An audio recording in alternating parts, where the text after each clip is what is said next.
भारत में एक पार्टी बड़ी तेजी से उभर रही है। ये पार्टी आजाद समाज पार्टी है। जब से नगीना विधानसभा चुनाव चंद्रशेखर ने निकाली है, तब से कहीं ना कहीं आजाद समाज पार्टी के हौसले बुलंद हैं और इसी वजह से आज मैं आपको कटेहरी उपचुनाव की खबर दिखाने वाला हूं और इस वजह से आज बातचीत होगी यहाँ के आजाद समाज पार्टी के उम्मीदवार राजेश जी से। चलिए बातचीत करते हैं, क्योंकि पार्टी दिन भर की व्यस्तता रहती है, व्यस्तता के बीच क्षेत्र में जाना होता है और इसी वजह से उन्होंने वक्त निकाला हमारे लिए। तो चलिए आगे बढ़ते हैं बातचीत। इस वक्त हमारे साथ बात करने के लिए आजाद समाज पार्टी के उम्मीदवार राजेश सर हैं। राजेश सर, गोरखपुर दस्तक में बहुत बहुत स्वागत। बहुत अच्छा लग रहा है, दिन भर की व्यस्तता के बीच आपने वक्त दिया, लेकिन कैसा जनता का रिएक्शन आ रहा है? बहुत बहुत धन्यवाद आपके चैनल को, जो गोरखपुर दस्तक आपका जो चैनल है, आपके चैनल के माध्यम द्वारा जो हम लोगों की बात जो है लोगों तक पहुंचेगी, कि बहुत कम समय है जो हम लोगों की बात पहुंचाने का जो तरीका है आप लोगों के द्वारा ही पहुंच पाएगा। अच्छा, जनता के बीच जा रहे हैं, कैसा रिएक्शन मिल रहा है? बातचीत हो रही है लोगों से और दिन भर की व्यस्तता तो होगी है। जनता का बहुत ज़्यादा प्यार मिल रहा है और जनता नया बदलाव चाह रही है। अभी हम लोगों की नई पार्टी है, जिस हिसाब से उस हिसाब से जनता पूरी तरीके से जुड़ चुकी है और पूर्ण बहुमत से हम लोग 1001% यहाँ से हम लोग विधानसभा का, ये उपचुनाव नहीं ये चुनाव है और ये हम लोग यहाँ से विधानसभा जीत के ही निकलेंगे। कटेहरी के कौन से मुद्दे आपको लगते हैं जिसपे इससे पहले जितने भी विधायक रहे हैं उन्होंने काम नहीं किया है और आपको लगता है आप आएंगे तो आप करेंगे वो?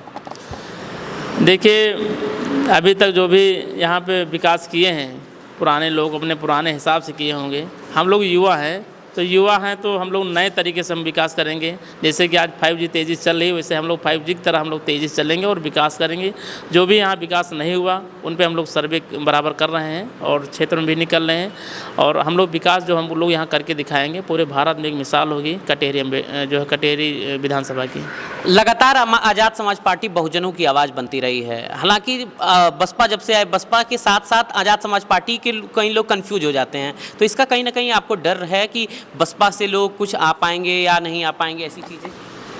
देखिए, जो अपने आप को समय समय परिवर्तन नहीं लाएगा, अपडेट नहीं किएगा, वो पीछे जाएगा। जैसे कि चमटी घड़ी ने अपने समय पर परिवर्तन नहीं लाया, चमटी घड़ी बंद हो गई लगभग, आज बहुत कम लोग पहनते हैं। इसी तरीके नोकिया मोबाइल है, समय में परिवर्तन नहीं किया, लोग रखना मोबाइल बंद कर दिए, ठीक है।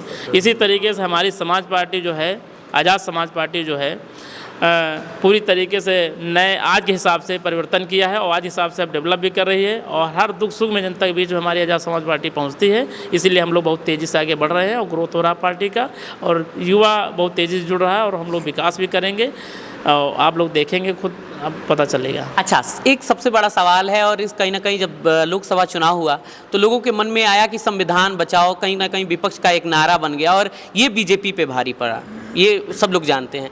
तो आप लोग संविधान के तहत ये लोगों के मन की ये जो भावना है उसे कैसे उजागर कर रहे हैं और बहुजनों की सबसे बड़ी आवाज़ रहती है कि संविधान कैसे बचाया जाए? देखिए, कहीं कहीं होता है कि झूठ बोल के वोट और नोट एक दो बार लिया जा सकता है, उसके बाद फ्रॉड मालूम पता चल जाता है कि आप लोग फ्रॉड हैं, ठीक है। हम किसी से अगर झूठ बोल के अगर नोट ले लेंगे कि हमको ये काम है वो काम है, हमको पैसा दे दीजिए, एक बार दो बार आपसे ले सकते हैं, आप बार बार हमको नहीं दोगे, आप एक बार फ्रॉड घोषित कर दोगे। इसी तरीके से जो भी झूठ बोल के पार्टियाँ वोट ले रही हैं, गुमराह करके जनता ले रही हैं, तो जनता एक दो बार अब कर चुकी है कि संविधान बचाओ। संविधान के प्रति कौन खड़ा हो रहा है आज के युवा और जनता सब जान रही है।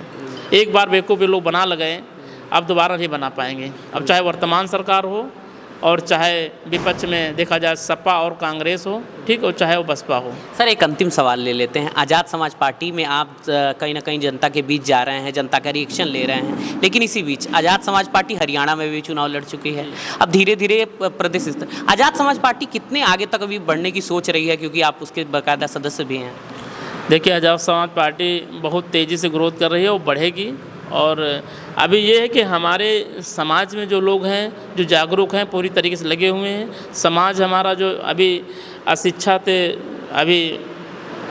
भी थोड़ा हमारे भी समाज कम है, वो कहीं ना कहीं सरकारी की कमी थी, क्योंकि बहुजन जो है, अगर अशिक्षा का अभाव अगर है बहुजन में तो सरकारों की कमी है और इस अशिक्षा का जो अभाव है इसको दूर करने के लिए एक ही जो प्लेटफार्म बचा है जो बहुजन समाज के लिए, वो आज़ाद समाज पार्टी बची है। जब यहाँ की हम बात करते हैं खासकर कटेहरी विधानसभा क्षेत्र की, तो कहीं ना कहीं लोग सुभावती वर्मा और लालजी वर्मा के रूप में लोग कंफ्यूज हो जाए हैं। परिवार की बात कर रहे हैं, कई लोग कह रहे हैं कि अंतरकलह सपा में ज़्यादा है, कई लोग कह रहे हैं कि बीजेपी में मतलब द्विवेदी और धर्मराज निषाद।